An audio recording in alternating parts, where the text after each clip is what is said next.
Hello hello सबैजना साथीहरुमा नमस्कार। आज चाहिँ हामी टक्क लाएर बुढाबुढी स्याउला खेर्न जान लागेको। हाम्रो गाउँतिर चाहिँ सोट्टर भन्छ, कतै कतै ठाउँतिर स्याउला भन्ने गर्छ। आफ्नो ठाउँको भाषा हुन्छ, सला पनि भन्ने गर्छ। यता हो बाटो ओके, यहाँदेखि माथिबाट यस्तो हो। आज चाहिँ म कहिले पनि हाँसो लागिरहेछ बुढीलाई। म कहिले पनि यसरी भारी खाली डोको बोकाउँदैन थिएँ। अब पुरै साथीहरूले चाहिँ वन जाने बेला यसरी डोको बोकाउने अनि यो राङ्गियाहरू के छ आफ्नो भारी बोकाउने गर्नुहुन्छ। म चाहिँ कहिले बोकाउँदैन। आज चाहिँ आफै म बोक्छु बुढो भनेर यसरी बोकेर गइरहेछन्। यो दुईवटा डोकोले जिताइरहेछ मेरो बुढीलाई। यसरी टक्क हामी गइरहेछौँ माथि। माथि बिहानगठीमा हामी त्यहाँनिर थोरै भारी पुगेर अरू उब्रिएको थियो, फेरि ल्याउन गइरहेछौँ।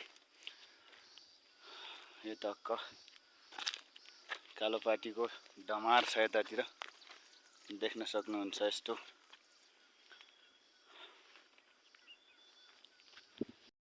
बिहान चाहिँ मैले यहाँनिर माथिदेखि यहाँनिरसम्म ओखर्या थिएँ, अनि बुढीले चाहिँ अलि माथि ओखर्या थिइन्। बुढीले चाहिँ बिहान यहाँनिर ओखरेर छोड्या थिइन्। अहिले पक्कै पनि आइलाग्ने होलान्। माथि अरू पनि छ।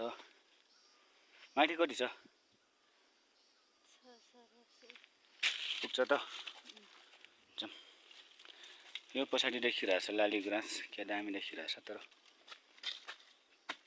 जेठ महिनाको आज कति घट्टे रे? 4 घट्टे। जेठ महिनाको 4 घट्टेको दिनमा 3वटा लाली गुराँस देखिरहेछ। उता सानो अरू छैन, सिद्धिसक्यो। पहिले कति दामी लाली गुराँस फुलेको थियो यो वनमा। अहिले चाहिँ सब सुकिसक्यो।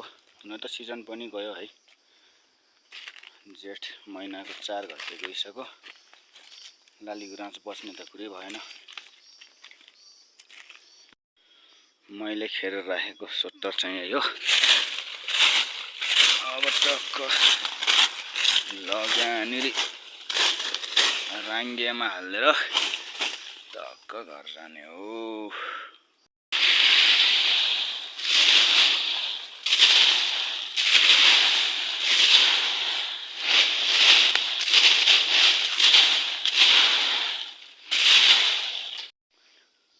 यसलाई चाहिँ टक्क यसरी लात्तै लात्ताले खाड्नु पर्ने हुन्छ।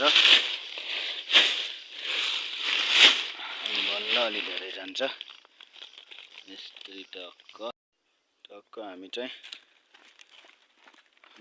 भारी पुऱ्याएर फर्किरहेछौँ। बुढी त्यहाँ छिन्।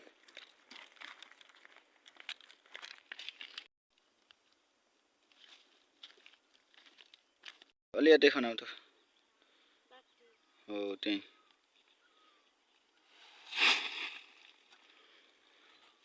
फाइनली आइपुगियो।